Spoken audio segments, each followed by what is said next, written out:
রাজনীতিতে উচ্চাকাঙ্ক্ষা থাকা দোষের নয়, বরং প্রয়োজনীয়। কিন্তু সেই উচ্চাকাঙ্ক্ষা যখন বাস্তবতার মাটিতে না দাঁড়িয়ে আবেগ আর আত্মমোহের আকাশে উড়ে বেড়ায়, তখন পতন অনিবার্য হয়ে ওঠে।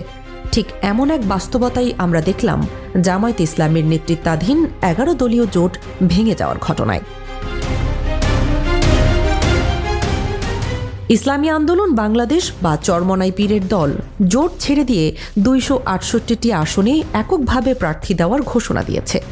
বাইরে থেকে এটি সাহসী সিদ্ধান্ত মনে হলেও ভেতরের গল্প বলছে ভিন্ন কথা, যেখানে আছে অবাস্তব দাবি, রাজনৈতিক বিভ্রম এবং গভীর নিরাপত্তাহীনতা। অযৌক্তিক দাবির বেড়াজালে ইসলামী আন্দোলন। ইসলামী আন্দোলন বাংলাদেশ দাবি করেছিল কমপক্ষে 100টি আসন এবং আরও এক ধাপ এগিয়ে তারা ঘোষণা দেয় 144টি আসনে তাদের জয় নাকি একেবারেই নিশ্চিত।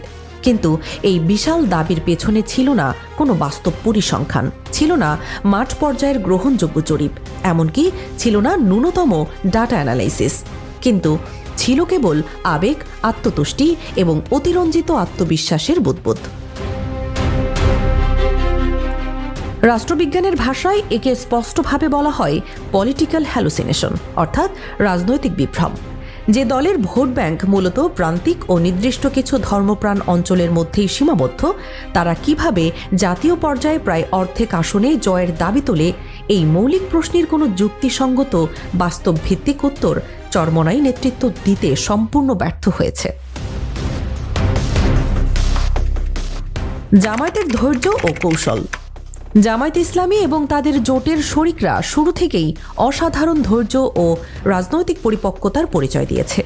তারা কোনো তাড়াহুড়ো করেনি, কোনো আবেগী সিদ্ধান্ত নেয়নি। প্রথম ধাপে 40টি আসনের প্রস্তাব, পরবর্তীতে 45টি এবং শেষ পর্যন্ত আরও 6 থেকে 7টি আসন যুক্ত করে সমঝোতার সর্বোচ্চ চেষ্টা চালানো হয়। একজন বাস্তববাদী ও বিচক্ষণ রাজনীতিবিদের দৃষ্টিতে এটি ছিল একটি বিরল ও বিশাল রাজনৈতিক অর্জন, যা সাধারণত জোট রাজনীতিতে খুব কমই দেখা যায়। কিন্তু চরমনাইয়ের নেতৃত্ব এই বাস্তবতাকে উপেক্ষা করে একগুঁয়ে ও অনমনীয় অবস্থান নেয়। তারা বুঝতে ব্যর্থ হয় যে জোট রাজনীতির মূল দর্শনই হল কম্প্রোমাইজ অ্যান্ড কনসলিডেশন, অর্থাৎ সমঝোতা ও সংহতি। জামায়াত যদি আবেগের বর্ষবর্তী হয়ে 80টি আসন ছেড়ে দিত, তবে তা হতো তাদের জন্য এক মারাত্মক কৌশলগত আত্মঘাতী সিদ্ধান্ত। কারণ যেখানে জয়ের সক্ষমতা নেই, সেখানে প্রার্থী দেওয়া মানেই সেই আসনটি প্রতিপক্ষের হাতে তুলে দেওয়া। রাজনীতিতে সংখ্যার চেয়ে বাস্তব সক্ষমতা ও জয়ের সম্ভাবনাই শেষ পর্যন্ত নির্ণায়ক ভূমিকা রাখে। সাইলেন্ট শফিকুর রহমানের স্ট্র্যাটেজি। এই পুরো সংকটে সবচেয়ে লক্ষণীয় বিষয় হল জামায়াত ইসলামীর আমির শফিকুর রহমানের নীরবতা। যখন চারপাশে আবেগ, উত্তেজনা, পাল্টাপাল্টি বক্তব্য এবং দোষারোপের রাজনীতি চলছে, তখন তিনি কোনো আবেগী প্রতিক্রিয়া দিচ্ছেন না, কোনো কূটনীতিমূলক মন্তব্য করছেন না, এমনকি সরাসরি কোনো পাল্টা আক্রমণেও যাচ্ছেন না। বরং তিনি পরিস্থিতিকে সময়, বাস্তবতা এবং রাজনৈতিক পরিণতির হাতে ছেড়ে দিচ্ছেন। এই নীরবতা কোনো দুর্বলতা নয়, এটি একটি সচেতন, হিসাবী এবং পরিণত রাজনৈতিক কৌশল। এই নীরবতাই এখন তার সবচেয়ে শক্তিশালী রাজনৈতিক অস্ত্র হিসেবে কাজ করছে। শফিকুর রহমান স্পষ্টভাবে বুঝতে পেরেছেন, রাজনীতিতে আবেগ নয়, চলে হিসাব, সক্ষমতা এবং দীর্ঘমেয়াদী স্ট্র্যাটেজির ওপর।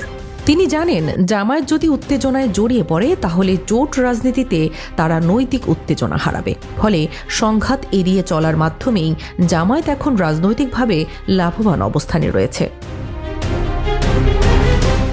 এই কৌশলগত নীরবতার বাস্তব প্রতিফলন দেখা যাচ্ছে শফিকুর রহমানের দেওয়া সাম্প্রতিক ফেসবুক পোস্টে। সেখানে তিনি সুস্পষ্ট ভাষায় লিখেছেন, প্রিয় সহকর্মী ও সম্মানিত শুভাকাঙ্ক্ষী, আসসালামু আলাইকুম ওয়া রাহমাতুল্লাহ। সম্প্রতি লক্ষ্য করছি কেউ কেউ জামায়াত ইসলামের প্রতি সংহতি ও সহানুভূতি দেখাতে গিয়ে ভ্রাতৃপ্রতিম সংগঠন ইসলামী আন্দোলন বাংলাদেশের ব্যাপারে অনাকাঙ্ক্ষিত এবং বিভ্রান্তিমূলক বিভিন্ন মন্তব্য ও লেখালেখি সামাজিক যোগাযোগ মাধ্যমে শুরু করেছেন। আপনাদের প্রতি সবিনয়ে অনুরোধ রাখতে চাই, সত্যি যদি আপনারা জামায়াত ইসলামীকে ভালোবাসেন, তাহলে অনাকাঙ্ক্ষিত এ ধরনের সকল কাজ থেকে অবশ্যই বিরত থাকবেন। ধন্যবাদ সবাইকে। এই বক্তব্যের মাধ্যমে তিনি একদিকে জামায়াতের নেতাকর্মী ও সমর্থকদের আবেগ নিয়ন্ত্রণে রেখেছেন, অন্যদিকে ইসলামী আন্দোলন বাংলাদেশের বিরুদ্ধে কোনো প্রকাশ্য সংঘাতে না গিয়ে নৈতিক উচ্চতা বজায় রেখেছেন। এনসিপি আতঙ্ক। আসল ভয়ের নাম ভোটের ভেতরের নির্ভরযোগ্য সূত্রগুলো স্পষ্ট করে জানাচ্ছে। জাতীয় নাগরিক পার্টি জোটে যুক্ত হওয়ার পর থেকেই ইসলামী আন্দোলন বাংলাদেশের শীর্ষ নেতৃত্ব ক্রমাগত অস্বস্তিতে ভুগছে। কারণ এনসিপি কোনো প্রচলিত আবেগ নির্ভর দল নয়, এটি একটি তরুণ, আধুনিক এবং সম্পূর্ণ পলিসি ভিত্তিক রাজনৈতিক প্ল্যাটফর্ম। দলটির নেতৃত্ব উচ্চশিক্ষিত, স্মার্ট এবং রাষ্ট্র পরিচালনার বাস্তব দক্ষতা নিয়ে কথা বলে, যা সমসাময়িক রাজনীতিতে বড় ফ্যাক্টর হিসেবে বিবেচিত হচ্ছে। অন্যদিকে ইসলামী আন্দোলনের রাজনীতি এখনও অনেকটাই আবেগকেন্দ্রিক ও ওয়াজ মাহফিল নির্ভর কাঠামোর মধ্যেই আবদ্ধ রয়েছে। ফলে জামায়াত ইসলামী যখন এনসিপিকে 30টি আসন দেওয়ার সিদ্ধান্ত নিচ্ছে, তখন চরমনাইয়ের নেতৃত্ব নিজেদের ভেতরে ইন্টেলেকচুয়াল গ্যাপ বা বুদ্ধিভিত্তিক শূন্যতাকে স্পষ্টভাবে অনুভব করছে।